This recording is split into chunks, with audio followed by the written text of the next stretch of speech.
Bom dia a todos, bom sábado. Nós hoje temos o privilégio de ter connosco o pastor Artur Machado. O pastor Artur Machado é pastor das igrejas de Odivelas, Queluz e algumas mais, que se calhar já vai dizer daqui a pouco. E ele também é o diretor da região eclesiástica de Lisboa e Val do Tejo e responsável, para além disso, também das capelanias.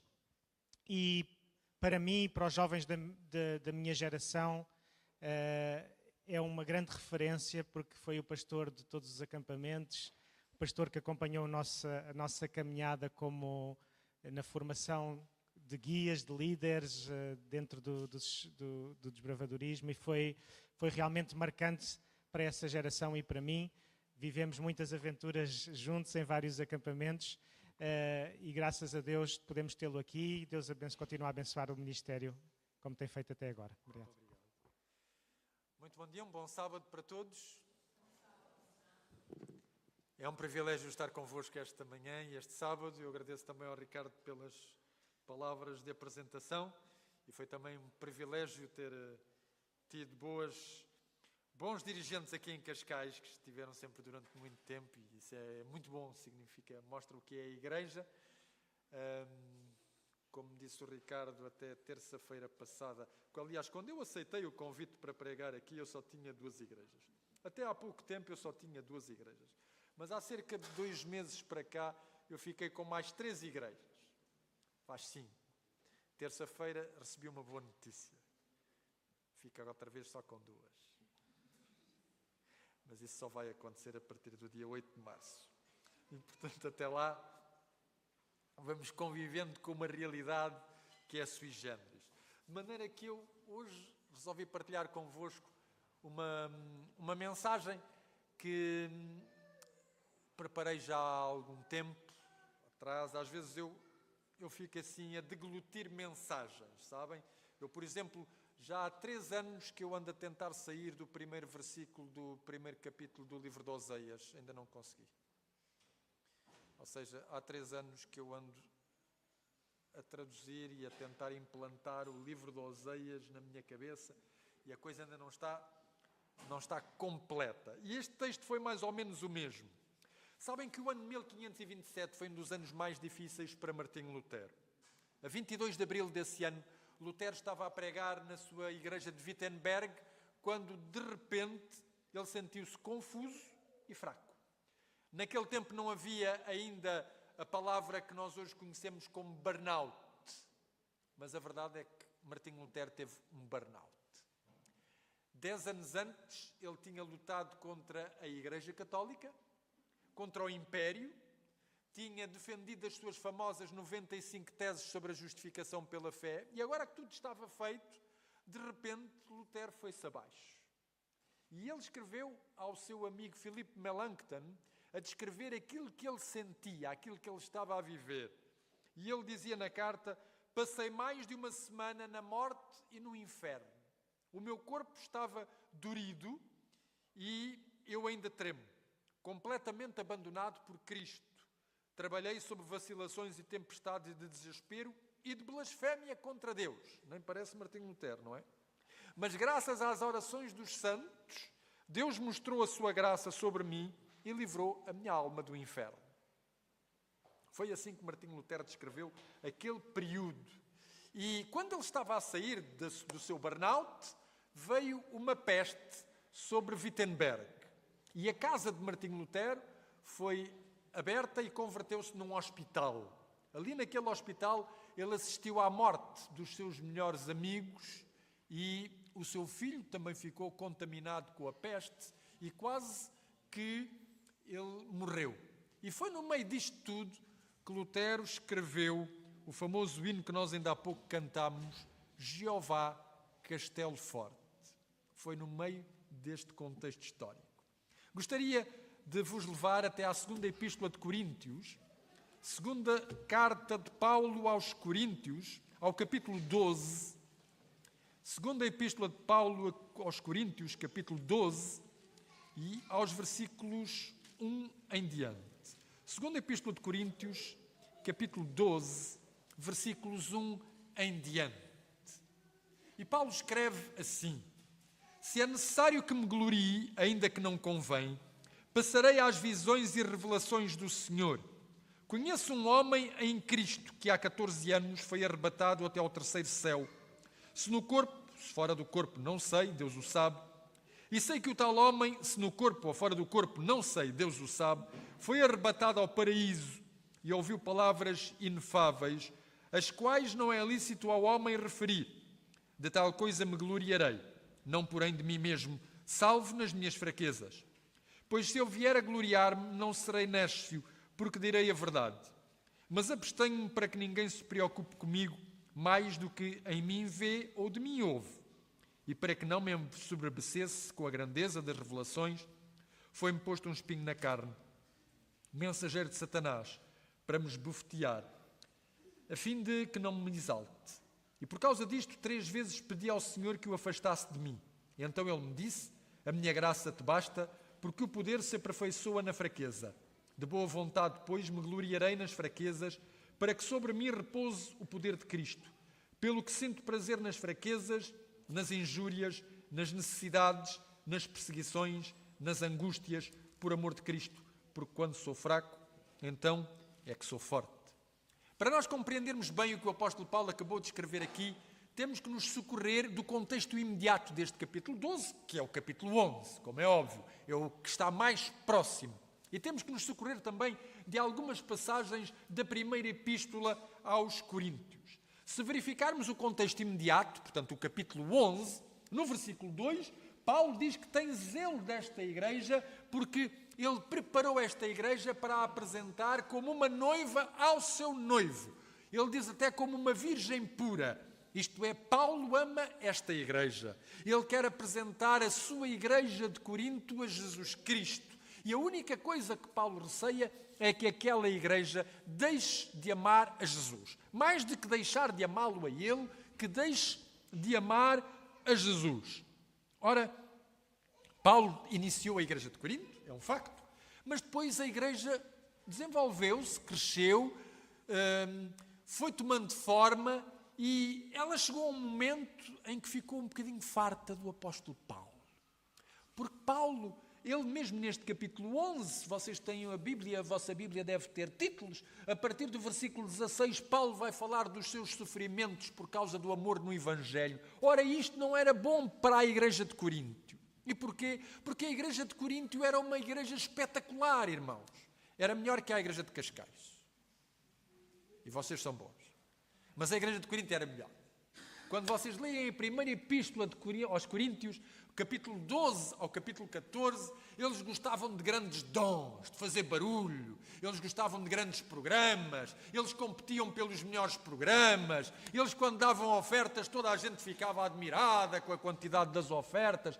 Não era uma pessoa tão simples como o apóstolo Paulo que servia para aquela igreja. Porque uma igreja assim tem que ter um pastor à altura, estamos de acordo. E portanto, eles encontraram pastores à altura. O apóstolo Paulo até chama no versículo 5 deste capítulo 11, no versículo 5, a minha tradução não está bem, porque a minha tradução diz: em nada eu ter sido inferior a esses tais apóstolos, mas a palavra que Paulo lá coloca no grego é uparliam. A palavra upar significa acima.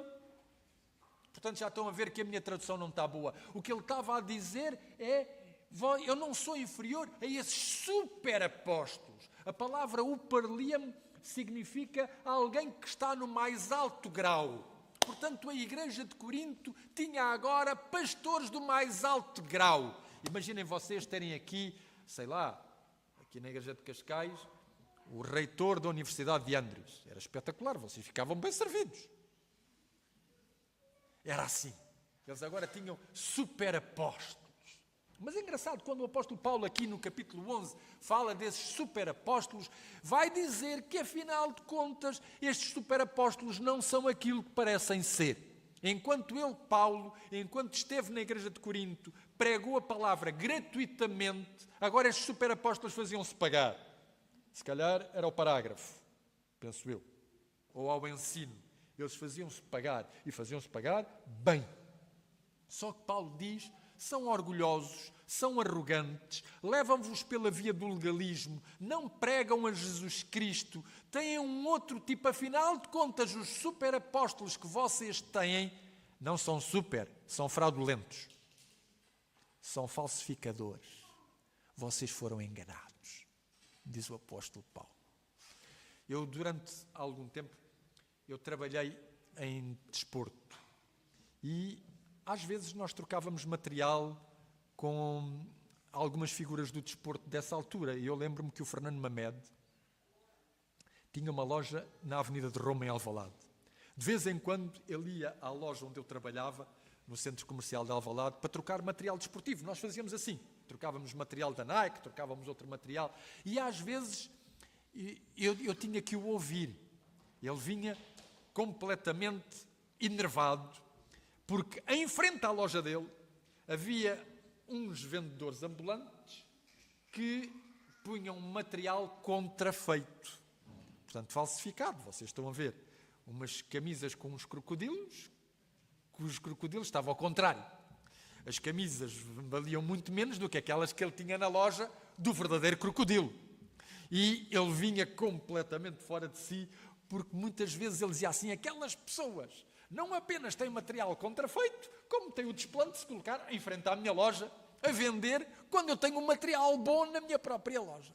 E, portanto, o apóstolo Paulo está a dizer aos coríntios: vocês são tão bons, tão bons, tão bons, mas afinal de contas vocês foram enganados. E é aqui que nós entramos no capítulo 12. Por isso ele começa a dizer: se é necessário que eu me glorie, se é necessário que eu vos mostre as minhas credenciais, eu mostro. Ora bem, estes homens que tinham realmente credenciais espetaculares, o apóstolo Paulo vai-lhes dizer: vocês querem credenciais? Então está bem, eu vou-vos falar de uma credencial que vocês não sabem, ninguém sabe. Há 14 anos atrás, ninguém sabe disto. Vocês podem ler o livro dos Atos dos Apóstolos, Lucas não menciona nada. É a primeira e única vez que Paulo menciona, é na segunda carta aos Coríntios, capítulo 12, que 14 anos antes ele tinha sido arrebatado em visão ao terceiro céu. Bom, aqui começa um problema. Eu não sei quantos céus é que existem, para dizer a verdade.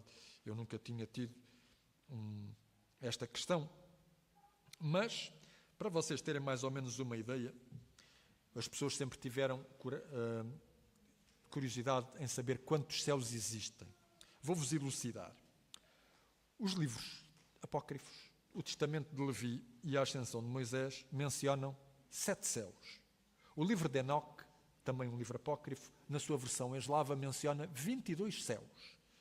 O livro de Baruque, em grego, menciona 5 céus. Paulo ficou pelo terceiro. Não sei se é muito, se é pouco, se basta. Mas na tradição judaica, o terceiro céu era o lugar onde Deus habita. E, portanto, Paulo diz: eu fui arrebatado ao lugar onde Deus habita e tive umas revelações.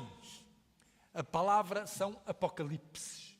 Eu sei que os irmãos bons adventistas, que todos somos, vocês gostam muito de estudar o livro de Apocalipse. Às vezes até têm apocalipses. Vocês também têm ideias sobre o livro de Apocalipse, é verdade. Deixem-me dizer que os vossos apocalipses nem sempre vêm de Deus. É um facto. Porque eu já vi muitos apocalipses, muitas interpretações do Apocalipse, que são muito criativas, para não dizer grandes coisas. Mas o apóstolo Paulo diz: eu tive uns apocalipses, tive umas revelações vindas de Deus. E quando eu li isto, eu fiquei entusiasmado, porque eu pensei: ele vai dizer. Não disse nada. Se ele diz que teve revelações, mas depois não diz que revelações foram, qual é o objetivo? Qual é o propósito? E o propósito do apóstolo Paulo é mostrar justamente uma coisa interessante. Quando ele estava mais fraco, quando ele estava mais fragilizado, quando ele se sentia pior, ele diz que Deus pegou nele e o levou em visão e o fez conhecer algo que era só para ele. Só para ele. A minha curiosidade ficou aqui. É a mesma coisa como Jesus Cristo, sabem? A Bíblia diz que quando Jesus Cristo estava no Getsemane, orou 3 vezes e que depois no final houve um anjo que o foi confortar. O que é que o anjo lhe disse? Eu não sei. Mas o que o anjo disse a Jesus Cristo nessa altura foi suficiente para o motivar, para o encorajar, para o ajudar a fazer aquilo que ele tinha que fazer. Ora, o apóstolo Paulo diz-nos aqui justamente isso. E é por isso que ele vai dizer que, apesar de ele ter orado e de ele ter essas revelações, ele teve mesmo assim um problema. Para não se ensoberbecer, ou seja, já que eu tive um apocalipse, para eu não me ensoberbecer, com a grandeza dos apocalipses, das revelações, foi-me posto um espinho na carne. A palavra grega é skolopes. Ora bem, vocês já tiveram um espinho no dedo? Aqui alguns já tiveram um espinho no dedo. É uma incomodação de todo ao tamanho. Nós queremos tirar aquilo. Às vezes aquilo é tão fininho. Quanto mais nós tentamos, mais mal nos fazemos. Um espinho no dedo é incómodo. Ora, a palavra skolopes pode significar espinho, pode significar uma ponta de anzol. Imaginem. Não sei se alguém também já alguma vez espetou uma ponta de anzol, sabe o que custa. Pode significar também suplício e pode até significar cruz. O apóstolo Paulo diz, ora bem, quando eu tinha estas revelações e estava tudo a correr bem, vem um espinho na carne. Sabem que este espinho na carne já fez correr muita tinta. Já houve pessoas que escreveram muito sobre este espinho na carne. Há quem diga que foi uma tentação sexual, há quem diga que foi a incredulidade, há quem diga que foi a lembrança do passado perseguidor, até que no segundo século houve um escritor cristão chamado Tertuliano. E Tertuliano disse que o espinho na carne foi uma doença. A partir daí, se vocês forem à internet e forem buscar os comentários da segunda epístola aos Coríntios, vocês podem elencar 150 doenças diferentes que já foram atribuídas ao apóstolo Paulo, por causa deste espinho na carne. Eu poupo-vos o elenco e resumo algumas. Problemas nos olhos, nevralgias, reumatismo, epilepsia, gaguez, problemas na coluna, ou seja, de tudo um pouco. Mas a verdade é que nós não sabemos o que era o famoso espinho na carne. Nós sabemos qual era o efeito que isto podia produzir, porque o apóstolo Paulo logo a seguir diz, este espinho na carne era para me esbofetear. E a palavra que ele utiliza, esbofetear, kolafizo, é uma palavra que era utilizada para os gladiadores romanos. Os gladiadores romanos, entre os muitos instrumentos que eles tinham para se divertir na arena, um deles eram as luvas de boxe. Mas atenção, não eram as luvas de boxe quaisquer. As luvas tinham chumbo lá dentro. E, portanto, quando eles atingiam o adversário, o objetivo era infligir um dano tal que o pusesse fora de combate. E, portanto, a palavra que Paulo utiliza é isso. Este espinho na carne era um mensageiro de Satanás. A origem indica o objetivo. E, portanto, o espinho na carne tinha como objetivo colocar Paulo fora de combate. Colocar Paulo fora do seu ministério.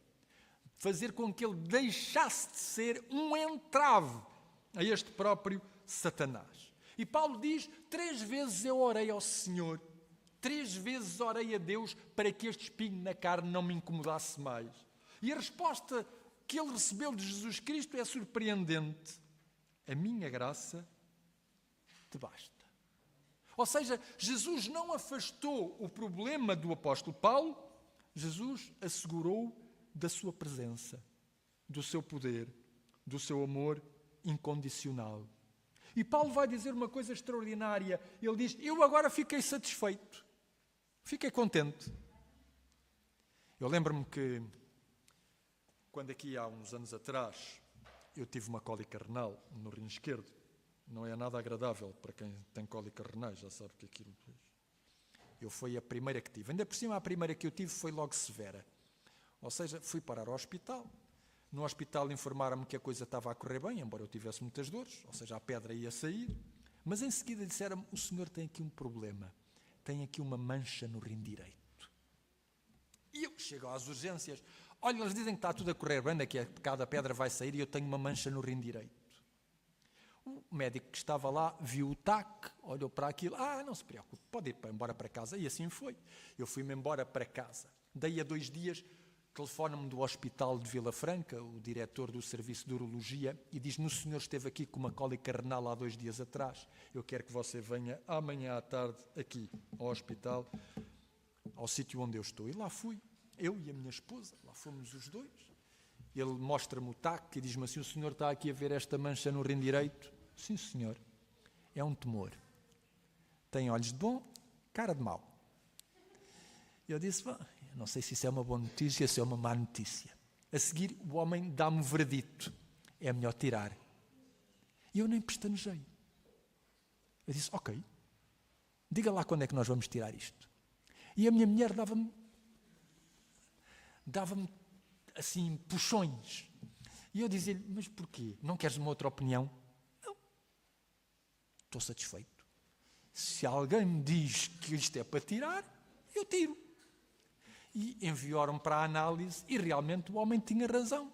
Tinha mesmo cara de mau. Porque era um tumor maligno, estágio 1. E isto para vos dizer o quê? Muitas vezes nós, sem querer, aparece-nos uma fragilidade, uma fraqueza, um limite com o qual nós temos todos que lidar. Jesus Cristo não evita todas as coisas.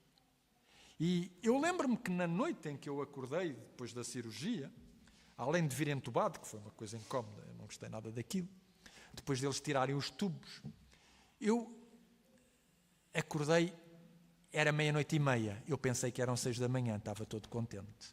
Era 00:30, a partir daí nunca mais preguei o olho. E durante essa noite inteira, eu lembro-me de perguntar a Jesus Cristo o que é que aconteceu. Mas o que é que aconteceu? Deixa-me cá rever o que é que eu fiz na minha vida para ter um tumor maligno. O que é que aconteceu? E foi no rescaldo desse meu contexto de saúde que eu me abeirei desta passagem bíblica e com a qual eu lutei, com a qual eu me confrontei e confortei. Porque, sabem, irmãos, nós temos todos fragilidades e problemas. E vamos sempre tê-los. Mas podemos ter uma certeza: nas nossas fragilidades e nos nossos problemas, Deus pode, com a sua presença, ajudar-nos a aceitá-las, ajudar-nos a perceber aquilo que nós podemos perceber e ajudar-nos a ultrapassá-las. E por isso esta passagem tem dois grandes sentidos. Um é a nível pessoal, o outro é a nível comunitário. A nível pessoal, não sei se os irmãos já repararam que quando nos acontece algo de impactante, algo mesmo terrível e negativo, nós não apenas sofremos com aquilo que nos acontece, como por vezes somos abalados com os comentários que as pessoas tecem sobre aquilo que nos acontece.